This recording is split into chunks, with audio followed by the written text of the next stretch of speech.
Welcome back to the Season 3 World Championship. The next match is coming up fairly soon, but first I am joined by Alberto Renjico, or Dignitas' jungler Crumbs, and I want to ask your expert opinion on this match. SKT won heavy favorites, yet they dropped the first game. Thank you, after the portrait. Now, going into this match, I feel like many people predicted SKT to perhaps even 3-0 sweep Najin Black Sword, and I really like seeing how Najin pulled out their strategies. They're really comfortable with the top lane Jax, and they completely steamrolled with it. They played their strategy, played their game, and SKT didn't seem to have an answer to it. They got shut down in the Shen lane, and Faker didn't make any plays that he's sort of expected to, and they won the game off that, and I'm really looking forward to the next games now. You can't count out SKT, though. They've done it in the past. They've lost first game. They've even lost the second game on the best of 5 and won 3 games in a row. So this game is still anybody's game. Absolutely. Now we've seen Bengi and Watch in action. Is there anything in the tournament that you've picked up as a jungler or that has really impressed you? I think what's impressed me the most in this tournament is how selfless some of these junglers are. You'd see they make these plays and item choices that are completely for the team. They don't think about themselves at all. They'll buy first item Sightstones. They'll buy oracles very early on. So they're really just looking forward to increase their pressure and their overall team's what the goal as a team they have, not in increasing their own personal strength. So for instance, in North America, you'd see many junglers, their first item buy would be Doran's Blade, just because they want to be themselves stronger. But these styles are so different, and I really like seeing how they play against each other, especially in matches against junglers that are selfless. As a jungler myself, that's something I really enjoy watching. Maybe going on that, learning a lot from this tournament, maybe, because what has the off-season been like for you guys? Off-season happened for us as soon as PAX is over, and it's mostly been a lot of vacation. As soon as it's over, you know, you're very disappointed. We didn't make it to Worlds, but then you got to look on the bright side. Bright side is we get break, so we get to just go relax, visit family, visit friends, visit a loved one, and it's really enjoyable for me. And then you can just sit back and watch the game, and for once, instead of watching it as a professional player, you can just watch it as a fan. And it turns out a lot of us are big fans of the actual game, even if we weren't a part of it. So that's something that I really enjoy. Well, thank you very much, and enjoy the rest of your time here. As for us, we're going to be going over to the boys at the caster desk. Thanks a lot, Shox, and it is time for Game 2 in this best-of-5 semi-final series between Najin Black Sword and SK Telecom T1. And like Monty and the analysts predicted, Game 1 went over to Najin Black Sword. Yeah, the one thing I really want to highlight about that game was the Nagne versus Faker matchup. Round 1 went heavily in favor of Nagne. His Gragas, 6-1-4, and he was in complete and utter control of that matchup. I was particularly impressed by his explosive casks. We'll see if he can pick as a winner in the next one. Oh, wow. The other solo laner, I want to give credit to Expression. He got his favorite champ, the signature Jax there, and he was able to make it effective in the late game. He didn't have any problems early against that Shen. Really, really nicely played. Well, we're going to be moving here into picks and bans for game number 2. Voyboy joining us once again. Voyboy, what were your takes, first of all, on game number 1 and how that all went down? I was really impressed with Expression and Nagne in particular. The solo laners of Najin's Sword were kind of, I guess, not disrespected, but people just like, oh, obviously Faker's just going to do so well, he's just going to carry the game. And they actually came out really strong for their team, while the opposite actually occurred for their bot lane. Kayn and Prey didn't really show up. They kind of lost lane a bit. A lot of pressure from Bengi going out there, but people kind of expected the opposite to happen. So I was really impressed by Expression just stepping up and being able to carry his team to a victory. But you actually have to give props to Watch for that first stun through the creeps that picked up the first butt onto the Shen and just snowballed the rest of the game. That's what I was going to talk about. The junglers here came up big. We didn't see the Watch Nunu. I don't think we're going to see the Watch Nunu again. With the success that they have already had with him on Elise, I think he'll probably return to that. Well, let's have a look then. Bit into the bans and the picks here for game number 2. They come quickly here, so let's skip over them. For Sword, Fight, Caitlyn, Fizz banned out. For the other side, Twitch, Zed, Shen. Interesting. So again, they ban out the Vi and the Fizz so that SKT don't have that combo in the mid, but they leave up the Ahri. Yeah, very surprising. Nagne, while he had a bit of a rough start to this tournament, I think he really became comfortable very soon, and I really would not be surprised to see an Ahri pick coming out. I think he's just testing us with the Jax, but I wouldn't be surprised to see a first pick. Oh my god, he went for it. All right. That's confidence right there. Yeah, so again, we're going to have Expression on his signature champion here. But you're right about the Ahri, because that's when, what Nagne has gone to over and over again. However, he played so well on Gragas. I think that they're fine with him having on that as a playmaking champion.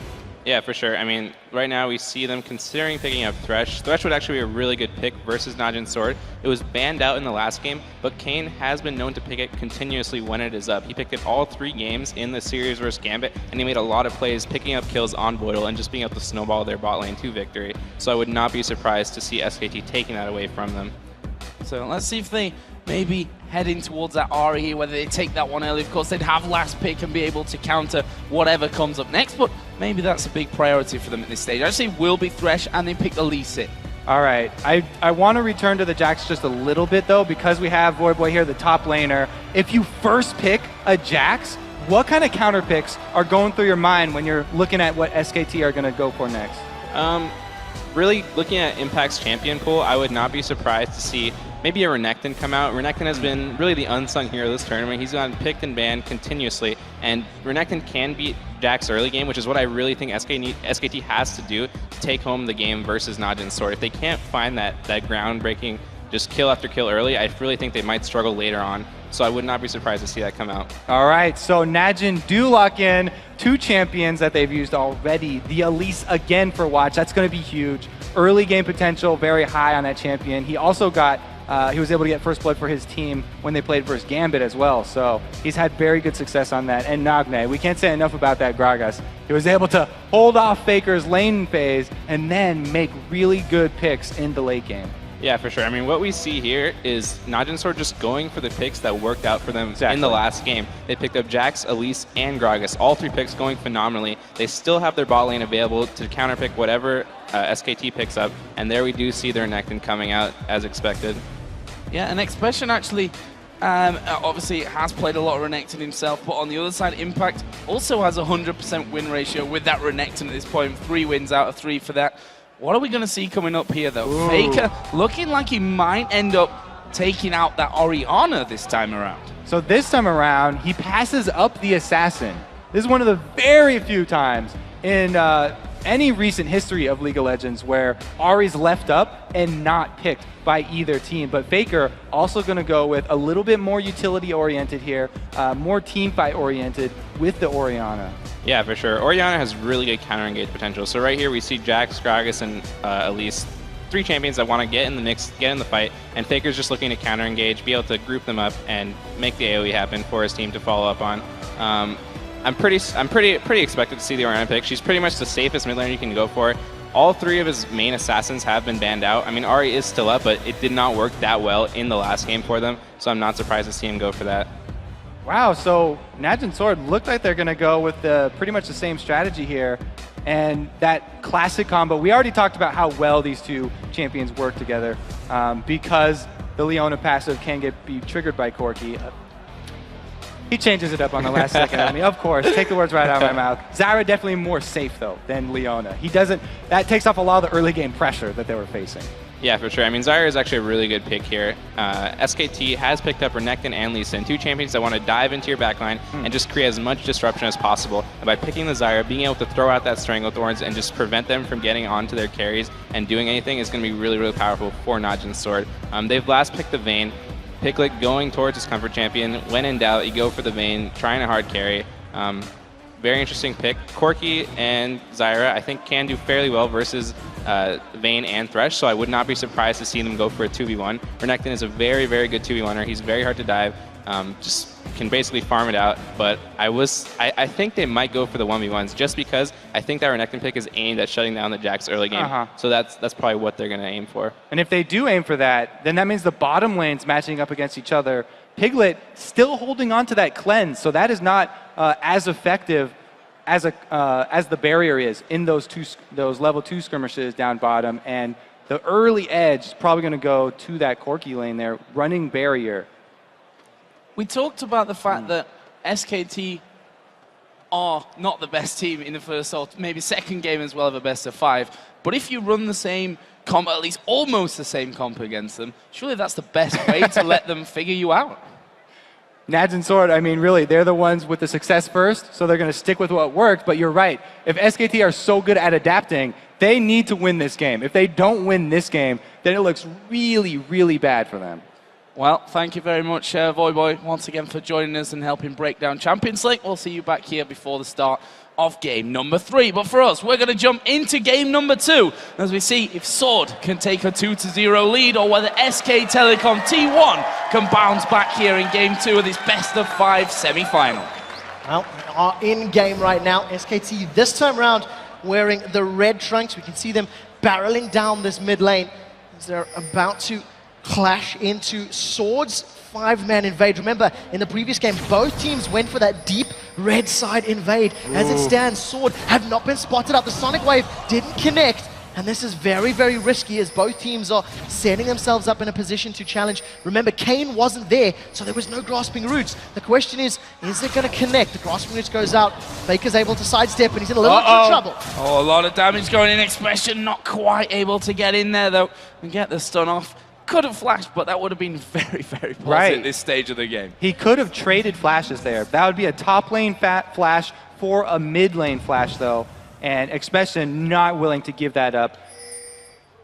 Well, that definitely could have been different if Kane had been in a position to land that route as SKT were moving in. Instead, he was setting up some wards down on the bottom half of his jungle. You can see some fairly deep wards now from the side of Sword. Once again, outranging SKT's wards. Sword are going to be well aware of where those solo and duo lanes are going to go. We'll see if Piglet can avoid stepping into that vision. We've seen these Korean teams sort of skirting the walls to try and dodge as many wards as possible. SKT starting off here on that bottom side, going to be a 3-man team kicking off with that blue buff. Looks like a similar thing over on the other side there. And you can see the pings from SKT, ping the exact position where those wards were put down. I also want to point out that Piglet and Pumandu stayed by their first turret there for a very long time, delaying the information that Sword can get with that deep ward until the minions are out, and then they make the run for the top lane. Well, they are going to get their way up there. The rest of Sword are still hanging around in that mid lane. It does look like Expression is hanging out by the Wolf camp, and you'll see the duo lane trying to get to this bottom lane as quickly as possible to challenge off against Impact. We do see that Watch is now going to start off his red buff as this Corki and Zyra are very far behind. They actually haven't got any CS at all right now. Impact has had quite a lot of time in that lane completely alone.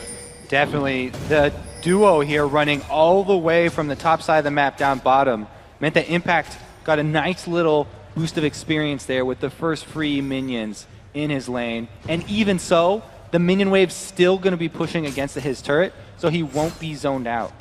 Let's talk a little bit about these 2v1s here. I mean, Jax and Renekton, the two unlucky ones, I guess we could say, for both sides in these 2v1 scenarios. Who's going to have the better time of this? Or is it really dependent on those junglers as we see Watch up there now? It really is dependent on the junglers, but we also saw Jax doing that wolf camp first, so he actually came out ahead. Even though Impact was down there with the minions early and got some first minion kills, the whole wolf camp for Expression actually gave him more experience, and he's starting this one out a lot better. So Expression right now hanging around in this top lane. Piglet getting some auto attacks down onto that tower. And you see Pumandu lashing Expression's back with those Thresh auto attacks.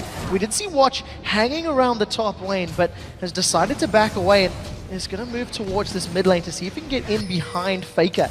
Does look like that ward is just timed up, but Faker would have seen Watch entering, so he's going to realize that he's been spotted, and the gank's not going to work this time. Yeah, just before it timed out there, actually came in on that one. Is Bengi going to go aggressive here on towards Prey? Just heads straight back off in towards Impact, and doesn't really lose any health from that one, but good damage put down. He's going to stick around with this one. This is something we see from these sort of early ganking junglers with Elise and Lee Sin. They have the kill potential. He's sticking around here. If he can land that Sonic Wave onto Prey, may work out, but does get spotted by that little seedling of Zyra, and you see Bengi getting out cleanly.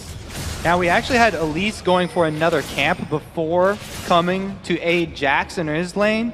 and make it a 2 versus 2. So even though Lee Sin up a lot of minion kills. Going up towards Piglet from this one, he will actually make his way away from that one with the flash, and Expression took a lot of damage in the meantime. This bottom lane has also had some more pressure put down, but in the end, both duos staying safe. No flash though, nor an exhaust for that Piglet and the top lane right now. Prey and Kane have been jumped on. Impact's gone in. Ignite sticking. First blood's been secured. Now Impact's been hit by the tower shot. True damage lands. That's a flash from Prey. Impact gets out. That's a second kill for SKT. Bengi and Impact over the moon. And the bottom lane gets destroyed here for Najin's sword.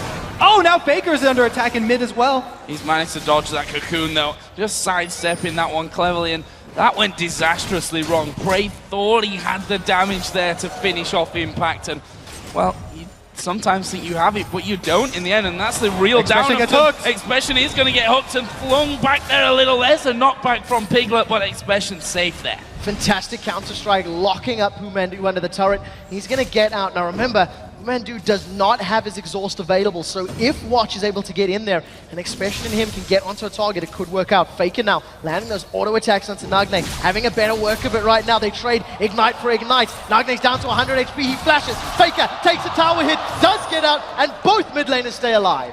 Ooh, Nagne there. Very, very confident. He goes back in on Faker, able to leave with trading summoners. So actually came out pretty well with that. Crazy, crazy stuff there in that mid lane, but look at this. Bengi's on the Lee Sin. hunt. He's blind, but he can sniff blood here as he lands it on towards Nagne. He was stood stationary there around the corner, and Bengi landing everything that he needed to, and they've got time here for some tower damage as well. Oh, we do see right now, Faker's decided to back away, gonna allow the minions to die to that tower. And this is an early 3-0 lead here for SKT. 2-0-1 on that Bengi Lee Sin. He's already got a double Doran's Blade start, so it's a slightly different item build than we've seen from the previous game. He is going to make his way down to this bottom lane, has his Dragon Range available. Impact does get rooted up. Bengi is looking for Prey. Can he catch him? Does land the Sonic Wave. Prey at half HP. There's Impact slicing him once again. The stun not quite holding him up for it long enough. That's a great grasping route. SKT not able to follow through. I'm very curious why Bengi's deviating from his normal build here, where he rushes those Moby boots and puts so much emphasis into that vision. You're right about that double Doran's Blade start. He's really going to have to make an impact in these early fights. Well, it does seem like his roaming has been working out right now. Almost able to secure the 4th kill there for SKT. Prey was forced to use that Valkyrie over the wall. Did manage to get out with the aid of Kane's roots. Now, after a little bit of passiveness in this game, we do see that there's a CS advantage in the mid lane. 20 CS for Faker over Nagne. In the bottom lane, as far as the AD carries are concerned, I mean, Piglet is ahead of Prey as well. Prey finally returning to lane. So all things looking very good for SKT, a 2,000 gold lead. Very rosy indeed. That 2,000 gold, definitely different to what we saw in that last game, isn't it? It took us a while to see first turrets, first blood coming in there, and certainly a long time until one team really started to pull ahead. Here is a blue buff pass over on towards Nagne, who took his eye off the ball a little bit earlier on, was taken down by Bengi. Can't afford to let that one happen here again. Looks like this time around, Naj are going to put a lot of their emphasis again onto Expression. But because they were 2 versus 1 lanes, both of the solo laners very low farm. It's going to take Jax a long time to get to the point where he can carry the team. Well, we do see that Watch is moving up to this top lane, trying to set something up on Humandu and Piglet. In the end, it doesn't work out, and I think we see another difference in itemization here. If I recall correctly in the previous game, Nagne rushed that Chalice of Harmony early on, as opposed to going for those double Dorans, and this time around, feeling he can risk it against Faker. Now we see the shockwave catches Expression, but Watch was able to repel away from it. Expression's in trouble. He's going to leap over to Watch. That was a flash hook. Comes down from Humandu. They picked up a kill onto Watch and they turn their attention to Expression. They're not done here. They're going to keep chasing the Jax. Here comes Vayne. Not quite able to knock him there against the wall. The barrel's coming in. Piglet going a little deep there. The command protect, making sure that that tower not able to do too much. But this is going to open up the outer mid turret. They're going to dash away on this one. They've got a numbers advantage. Expression just out of sight there from SKT. This will be the first tower of the game, and SKT set up a great roam. There's some pretty good damage there from Nagne, but it's not going to be enough to save this tower. In fact, it is, as he cleared the minion wave. Now let's look back. That was all set up by this very deep ward up top, this pink ward from SKT, which saw the invade from Watch and Expression. And the lanes did exactly what you need to do when you get that amount of intel, and without Najin Swords knowing that they did a great job collapsing, able to come out with the kill and the extra pressure on the mid turret. Look down that scoreboard right now, and specifically at the creep score. 46-27 in the top lane. Similar coming out of the jungle. Similar lead there in that mid lane. The bottom as well. Piglet has that lead over Prey. It's going extremely well on pretty much every single front here for SKT1. They're approaching that 3,000 gold lead 10 minutes only into this game. Yeah, Piglet already got that Bilgewater Cutlass completed. He's returned himself to lane. There's so many more wards in SKT's inventory right now than there is in the side of Sword. Sword just doing the best that they can to hold on right now. We do see Impact and Expression now going toe-to-toe. Pings out on Lee Sin. Impact's thrown down the Dominus. He's chasing down. Expression is going to stun him up. Here comes Bengi from the side. Can he land in here? Abilities, that's the question. Grandmaster comes on from Expression. He sidesteps a Sonic Wave, and at the end of the day, Impact and Bengi make it easy as they run him down. This is going to be very difficult for Najin Sword to come back. Not only did their mid laner get killed and their bottom lane, but also that ill-fated invade up in the top side jungle really cost them. The jungle pressure from Najin Sword isn't going to be there either. Very difficult always to invade on the dual lane side. Now it's Prey and Kane that are under attack. Faker's got his shockwave available. We'll see who decides to go in first. The death sentence doesn't land. Here comes Faker from the side. He's got the attack down. Oh, but Prey and Kane still sit there behind them. Sorry, there goes a shockwave. Prey tried to flash it. Box goes down. Good disengage there. Pumandu tanking up the turret. He's actually going to fall, but it will be a 2-for-1 in the end. Great roam by Faker up top. Nagne way far behind him, now going to come in, try and clean up some minion kills. But now, every single lane here going very well for SKT. This is a completely different story from last game. Now the first kill of the board for Sword, and it goes to Kane's support. You know, in the previous game, it was the carries that were able to get that advantage. This time round, it's the support securing it. Now Expression, a very different game. He's sitting on the makings of a Phage, not yet completed, and he's trying to challenge Impact's Sunfire Cape. You do see Impact once again chasing Expression down. Expression's just going to leap away, but he cannot trade with Impact. He cannot pick fights with him. It's not going in his favor at all. Yeah, not at all. That was the right statement for it as well. I mean, we saw Expression coming once again, has a leap strike away from it. The fact is Impact didn't have his ultimate there. Could have been even different if he'd have sticked the suck around with that ultimate available. Right now though, SKT going in for Dragon. Sword not going to give this one up for free. They're coming around the back. There come the Gragas barrels, but it's picked up by SKT. They're pushing in. Kane's going to go down. The Lantern bring Piglet through into the action, but they walk away as Sword back off.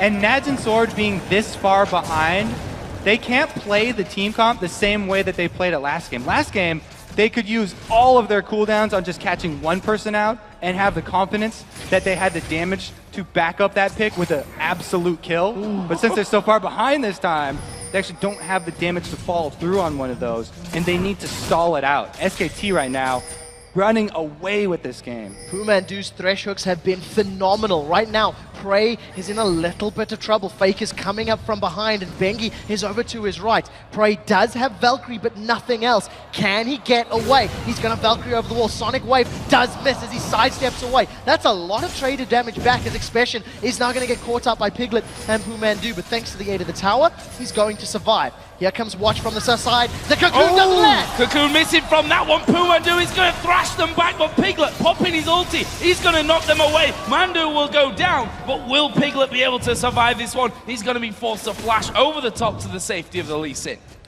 One kill on the board there for Watch in a 3v2. It's something that Sword are going to need vitally in these next few minutes. They are 6,000 gold down right now. A Dragon down, 2 towers down, and Sword are just scrambling to find CS as they're about to lose their third and final outer turrets. Right, they did get a kill onto the support, but because they committed so many resources down bottom, Impact got the turret. This is a good bait here. Oh, see them jumping onto Impact. Dominus is up. Prey gets caught out. Impact knocked away by the cask of Nagne. He manages to flash away from the slow. They're going to chase this one down, and it should be a kill secured here for Sword. Brilliantly done there. And just a case of a nice bait coming in, but will SKT be able to push something for this one as well? They're on that middle turret. We will see Watch coming around the side. That should stay safe, but he's taken almost half damage.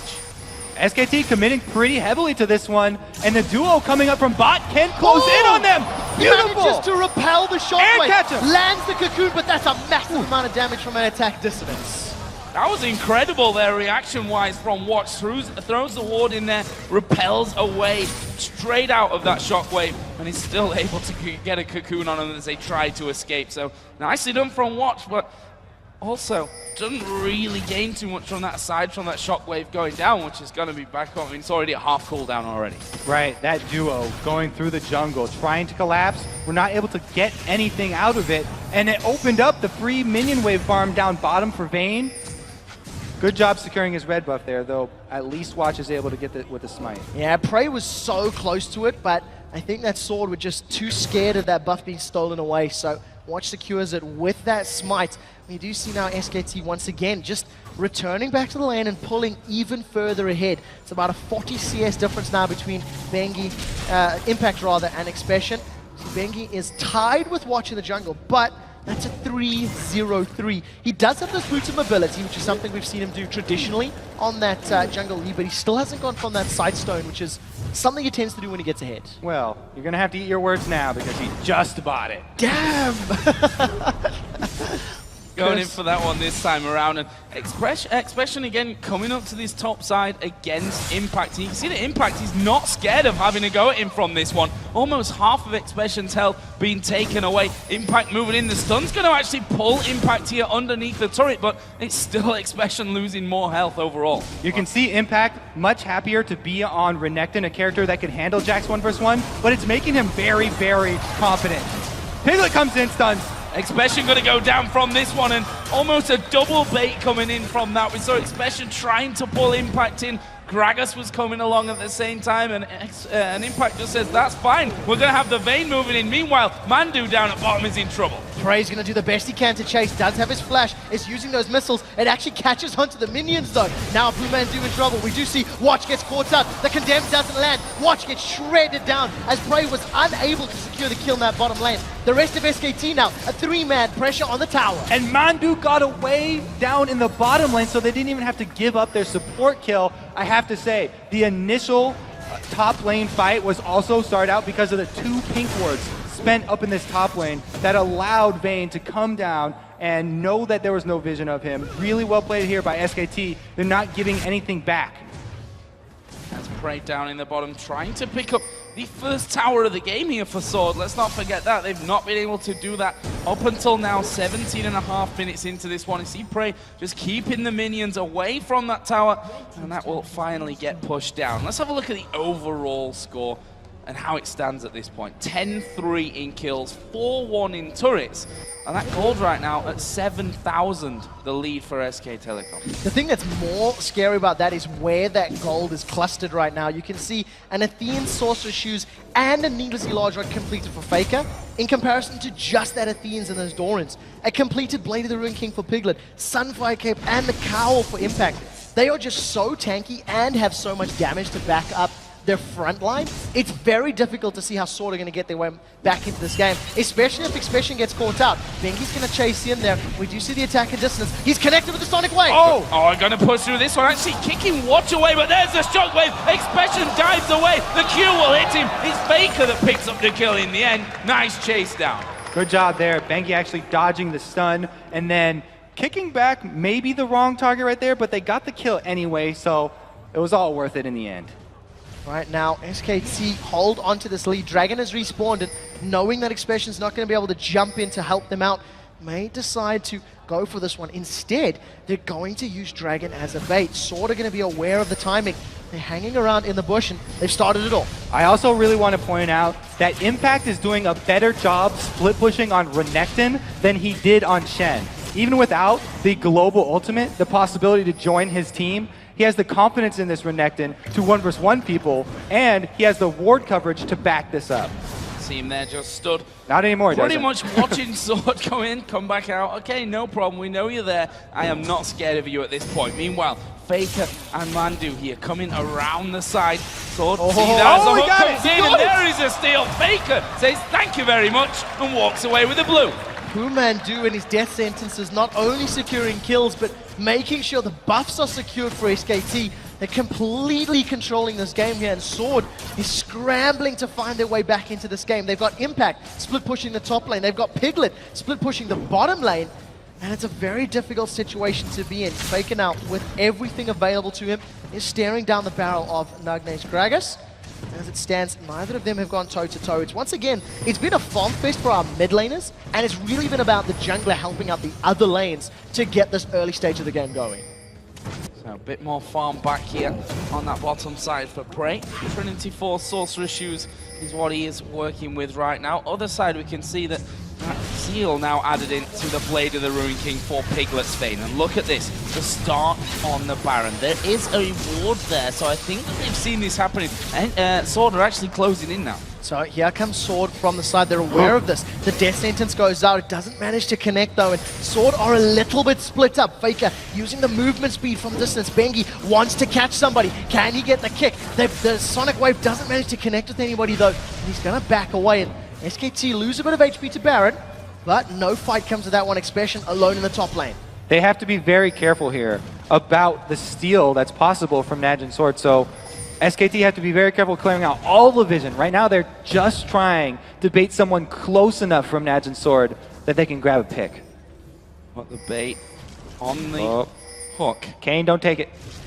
Will they bite here? Kane moving forward step by step. Nagne here around They the got side. Watch. There's the barrel coming in. Watch is going to be taking a lot of damage there. Repels away. There's a barrel over the side. This is good damage from them. Mandu going very low. Bengi is low. Impact comes over from the side to shield some of that one. And there is a Valkyrie off from Prey. That overall wasn't that bad from SKT. Yeah, the area of effect magic damage in the back line just destroying SKT, taking their health so low that they could not commit. Right now, Sword realizing they've got some HP advantage, just stuck around in this mid lane. We're definitely toying with the idea of shoving this tower down. However, the wave clear from Faker is so good that the minions were just melted before they got anywhere near it. And SKT hold on to that 9,000 gold lead. However, at 22 minutes, it is a little less impactful than it was at 15 minutes. And while it's still massive, Sword have to keep hoping for those defensive starts. They have caught Faker out. There's a shockwave though, he lands it onto two of them, and look how low both Prey and Expression got. Here comes Bengi, are they gonna fight? Oh, he wants it! Gonna get locked up, he does go in there, but he's gonna pay the price. The shutdown coming in for Nagne. His Dragon Rage was still on cooldown. Just another second there. Bengi flashed in and could not finish off Prey. Well, right now, we do see Bengi with his life down. He's going to be unable to help out. He has a replay of that fight. All right, so this is where they catch out Baker, but the beautiful shockwave right there isn't able to get Prey and Expression low enough. You can tell Bengi's going around the side to try and land that Sonic Wave, and even though he gets Expression, he flashes over to try and finish Prey, but he just pulls out a kick instead of the actual Dragon ultimate right there. Not right available, and he can't finish him off. Little bit unfortunate for them there on that one. So let's take stock again. 23 minutes we are into this game. That 9,000 gold lead still standing. 4-1 in turrets for SKT. It's not looking good for Sword. We talked about the fact that SKT are an incredible team at adapting. And so far they seem to have done that after Sword picked a very similar lineup in game one. Yeah, right now, Sword just doing the best they can to hold on to this matchup. And they had a very advantageous fight that allowed them to not only prevent the Baron from going down, but actually almost get some kills. And we'll see if they can find that situation again. I feel like SKT may not group up quite as tightly to run the risk of being caught by Nagne's ultimate. The one thing that is different in this game from the previous game is just how much less emphasis there has been on wards and clearing wards. And it really feels like it's a lot more action-packed as SKT are stacking towards this top lane. Walking straight over the ward there, and that Cocoon came around the side just to push them away from that area. SKT not going to be gambling anything at this stage on that one as Impact dives in, and so far for him, I said it before, that his Renekton is incredibly good. 3 for 3 so far here in the World Championships, and right now looking like a 4 out of 4 for him, to be honest. I think that, SKT are probably going to finish this one out by the split push as well, because they don't feel like going for that Baron.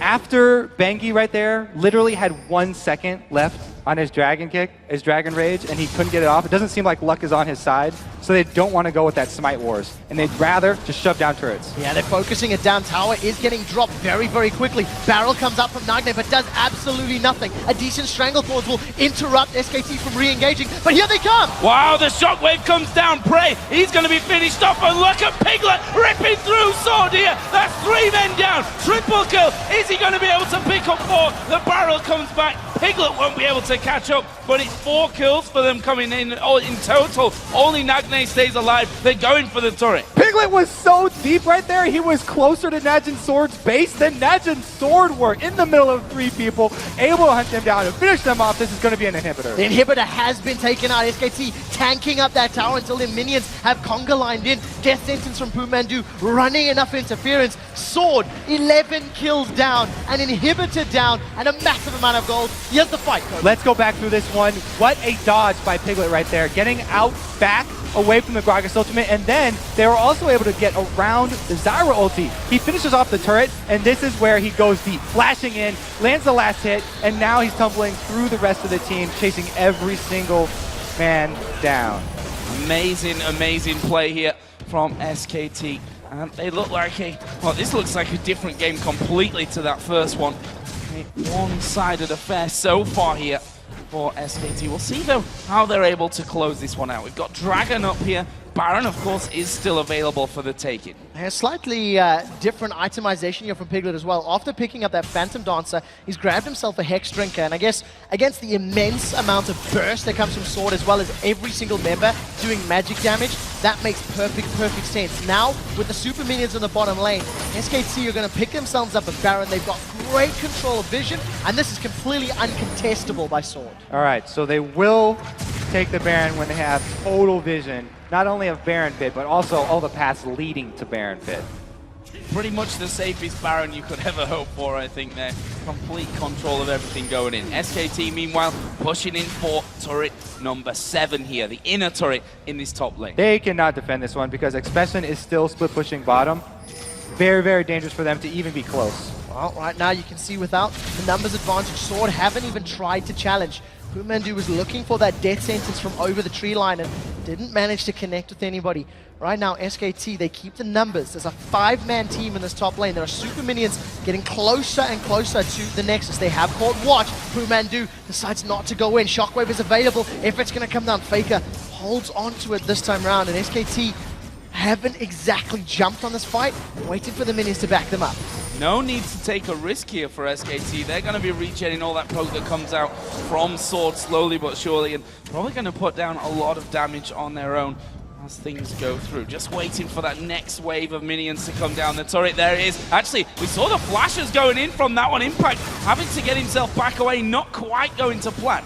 Nagne's explosive cast was used in that engagement though. Faker has held onto his shockwave. Now we have a 5v4. Expression is close by, but it'll take him a couple of seconds to get there. This is going to be very hard for Najin Sword to continue defending. Expression actually going in on Banky here. Probably won't follow it up though. Pumandu almost connecting with that death sentence. Not managing to grab a target just yet. Expression and Watch toying with Impact, but that's definitely not something that'll work in their favor. Piglet once again landing a couple auto attacks onto the tower. Sonic Wave connects, but no follow-up. Watch once again repels the shockwave. He comes back down, almost gets caught by the death sentence.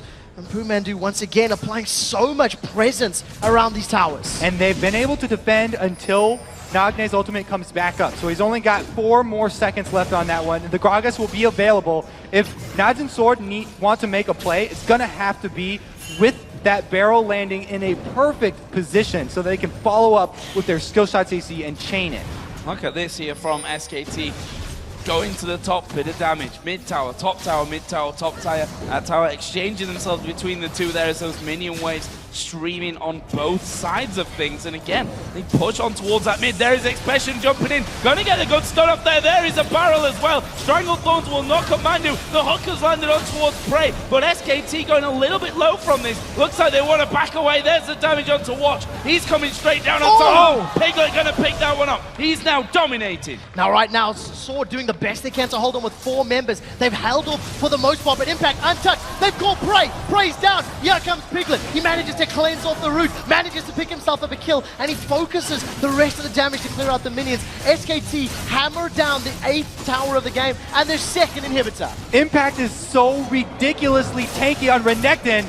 Don't think Nats and Sword can ever take him down. Now they're going on Nexus turrets. Now look at the shield there onto Piglet coming out from Faker. They are going to take down that first Nexus turret. Nagne on the top side here with Gragas is going to get jumped on. Expression comes out. There's a barrel flinging him off towards a fountain, which won't make that much difference. Nagne moves up to the top side. Second Nexus turret goes down. Nagne does pick up the kill on Bengi, but they're pushing in for the finish here. They're trying to take down the Nexus, and they will take down the Nexus. SK Telecom T1 pick up game number 2 here and bring us all square at 1-1. And compare the way SKT used the Baron to how Sword used the Baron in the previous game. Sword waited until the last 30 or 40 seconds of Baron to try to force those objectives, try to force the towers. SKT planted themselves as a team in front of those top and mid lane inhibitors and refused to be budged. They just kept waiting for minions, get some auto attacks down, rotate, auto attacks, rotate, over and over until they found the opening they wanted. SKT looked like they were not going to wait for anything all game long. They kept on taking objective after objective. Really, really quick start for them. And Naj and Sword, basically, they showed them the exact same plan coming into the game. SKT did make their adaptations, and they definitely answered big, bringing it to 1-1 already. This is an exciting matchup. Does that mean that we're going to see a complete switch of ideals and strategies coming out, do you think, this time from Sword? I think now it's definitely on Sword to make the changes here. I mean, they came out with the first strategy, worked great the first time, but we've seen that it's not going to be reliable. I'm trying to test my mind here and think back to any other series where a team has run basically the exact same comp 2 games back-to-back, and I can't think of an example in a very long time, if any. And more importantly, that would work. If you lose to a composition at this level of play, and you know what it was that you lost to, where the mistakes were, you're not going to play the same going into game 2. So I've got to question the decision-making from Sword here, running 4/5 of exactly the same comp and playing it in the same manner. And I think a big part of why it was successful the first time is because they were able to bait SKT.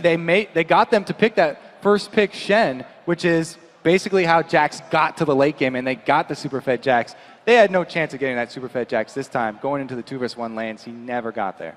Well, we're going to send it over to Riv and his crew for a look at SKT's dominating Game 2 victory. Thank you very much, Joe. And indeed, that game showing us that SKT can look at the same composition almost without Leona there on Najin's side and pretty much make it seemingly not work at all. Right out of picks and bans, Monty. How are you feeling about that game? Well, I think this really shows the strength of SK Telecom to rebound and make those adjustments. We talk about how they typically lose the first 1 or 2 games of a best of 5, but the problem is once they get rolling, once they win 1 game, they usually win 3 in a row. So to come back for Naj and Sword is a tall order, and what the adjustment that they made here that was very important is, I've talked about this before, but there aren't that many teams in the world that are comfortable with a solo Vayne split push. Right. And that is exactly what Piglet does. It's also what Mr. Doublelift likes to do, and it's a strategy that we have on CLG. If you can rely on your player to make plays, and Piglet also doing the heavy roam there, repeatedly shutting down Expression, this is just one of the characteristics of SK Telecom's playstyle. And I think you do have to question the delayed lane swap. Sword intentionally switched into those lanes, got behind early, and I know some of the fellow analysts here have some pretty strong feelings about that. Yeah, one of the reasons that Sword couldn't react to the lane swap properly is because their duo lane was losing. They actually died in the 2v2. Both of them, both Prey and Kayn died to Lee Sin, Renekton, which is a really devastating 2v2 jungle top lane combo. And it's no coincidence also that Sword has lost every game that they've gotten 2v1. In the Gambit series, the Gambit 2v1 them in the first game, they came back every time Sword 2v2s the enemy duo lane, they win. And that's because Prey is such a big part of Sword's play style. He needs to get fed, he needs to get ahead, and he can't really get ahead if he's 2v1ing. That means he's splitting even with the enemy AD. Yeah, and actually one thing that played out there as well was you talked about Prey, but also Expression here, who's stuck in a 1v2 and had a really, really rough time of it, didn't get much jungle support. And the one thing that stood out to me was that SKT, I mean, granted Lee Sin, actually, yeah, in either case, they sent the Lee Sin to go gank for the Renekton, to have a 2 versus 2 matchup there. Instead of 3v1 diving and killing the turret off and breaking the lanes apart, they extended the laning phase. He supported his dying turret, got a kill, kept the lanes in a 1v2, and Expression got farther and farther and farther behind Impact. See, I think this game came down to play and not to compositions, because I think both teams had the means to deal with each other, depending if they just played it right. We could see when SKT struggled a tiny bit getting that Nashor once they actually dropped the split pushing, and you could see that Sword's comp was actually pretty decent at dealing with them. I just think they completely got outplayed, and I really want to give props to Bengi here, because the way he plays his Lee Sin, gets an early lead, transition that in mobility boots, goes around the map, keeps ganking. There's a lot of vision control coming out from the entire SKT1 team. Basically, that's what SKT1 does. You give them a lead and they will strangle you to death with perfect vision control, really heavy roaming by the jungler, just snowballing in the lanes one by one, and then just, yeah, good mechanics to top it off. Bengi has been playing so well. He's part of SKT's first 5 kills. And even though he did that derp where he flashed into the enemy team and died because he thought he had a kick up, I mean, he's just been playing so well. He's been setting up these amazing like insect plays where he kicks the enemy carry back in. I mean, you got to hand it to this guy. He makes SKT snowball the other game, gets every dragon. And I actually want to give some credit to Najin's Sword, because I know at the beginning of the series we talked about how the mid-game decision-making was going to be so much better for SKT, but we saw a mid-game victory in Game 1, and here I actually wanted to commend how Sword played the Baron dance at around 20 minutes or so, because fully blacked out vision, no one face-checked a Thresh hook, and Sword actually chunked SKT off the Baron. A really good Gragas ultimate into Prey on the side, landing a bunch of poke damage as well, and took over map control on a unwarded Baron attempt, then it's like, wow, that's really, really good mid-game play, good play calling. This is something where Zyra actually excels at. The range she has on her seedlings makes it really easy for her to get mini wards into brushes she otherwise couldn't get into. The same way she can hide behind the plants, she will pop out of those seeds to dodge possible fresh hooks. So the Zyra really helps, especially with Gragas as well, being the long range disengage in case somebody does get caught, like Watch, who then has a repel. So Baron Dance definitely wasn't the answer for SKT1. The split push, as Monty pointed out, with Renekton being in a lead and Vayne being able to individually split push as well, probably was the way to get the chokehold onto Sword. And with a little bit longer to go over this, I definitely want to touch on a point, Crepo, that you brought up during the quarterfinals and within that game, and it's behavior in the lane, playing with or without your jungler there and kind of faking out the other team. How were they, putting that forward within their lanes? So when I was watching Prey and Kane 2v2 against Renekton and Lee Sin, they're both level 2. Okay, this Lee Sin is level 4 with double buffs, and he walks in and they play like he's not there, or sorry, they play like they don't care if he goes on them. And to me, I'm like, they're playing as if Elise is there, and I don't really have the replay to pull up, but they played so disrespectful of him that he actually didn't go in on the Zyra. He's like, oh my god, Elise is here, they're trying to bait me. And it's like this next level mind game that they played. In the end, I was like, actually, they're actually playing kind of dumb, and they both died because they played so far up. But yeah, there's a lot of like lane behavior things that trigger like, oh, the jungler is here, they're playing aggressively, I shouldn't do this. All right, well, we'll see if the mind games continue as well with the baits and everything else that goes along with it. Right now, while the teams take a breather before Game 3, it's the perfect time to check out the best responses to tonight's Twitter question. Earlier, we asked you, all of you, how has the World Championship influenced the way you play League of Legends and why? And here's what you guys had to say.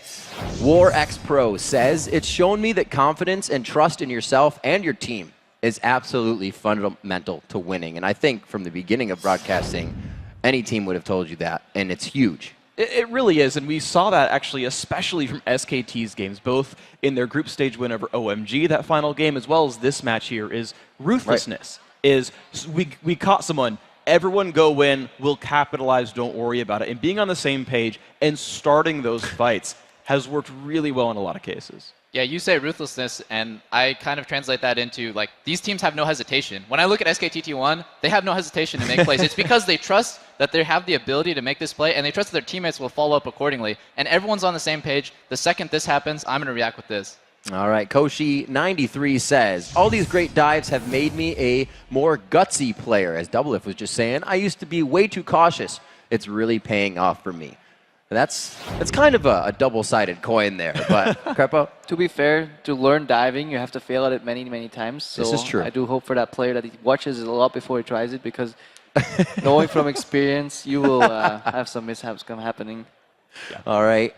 Instalock Ari says, since watching Worlds, I've used vision wards much more. Keeping the enemy blind means opportunities for me and my team. And you really see that with a player like Faker, who on his first back, in the first game we saw Minari pick up both a pink and a green ward coming back into lane, because it gets you just so much more control. You can play more aggressively if you know the jungler isn't there.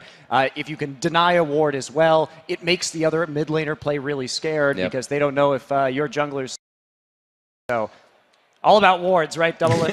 I hate wards. Surprised we didn't see any Trinity Force Kog'Maws in there. Just not impressionable enough. Guys, those are some great tweets. The rest of you, keep those answers coming our way. We're at LOL Esports, and be sure to use the hashtag Worlds. Then head over to bit.ly/Worlds Semis and give us some feedback on everything related to our coverage of the World Championship. This week, we want to know your thoughts on the Off the Rift segments and find out what types of other shorts you'd like to see in the future. All right, we've got to take a quick break, but when we return, SKT and Najin Blacksword head back to the Rift for Game 3, tied at 1 win apiece. But up first, we take a look at tomorrow's semifinal showdown. Expect and Fnatic teleport onto the stage to battle Royal Club and Uzi in front of a Galen Center full of fans.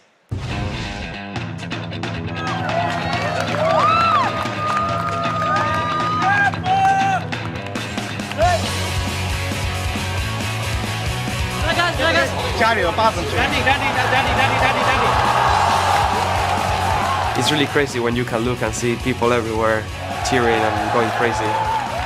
当赢的时候，台下的观众一起欢呼你，或者是欢呼一个团队的时候，那种感觉是最好的。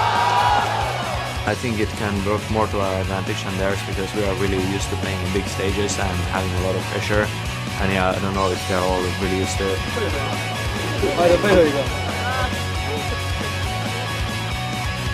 But even there is like a million audiences looking at me, it's the same. All I want to focus is how to beat Fnatic.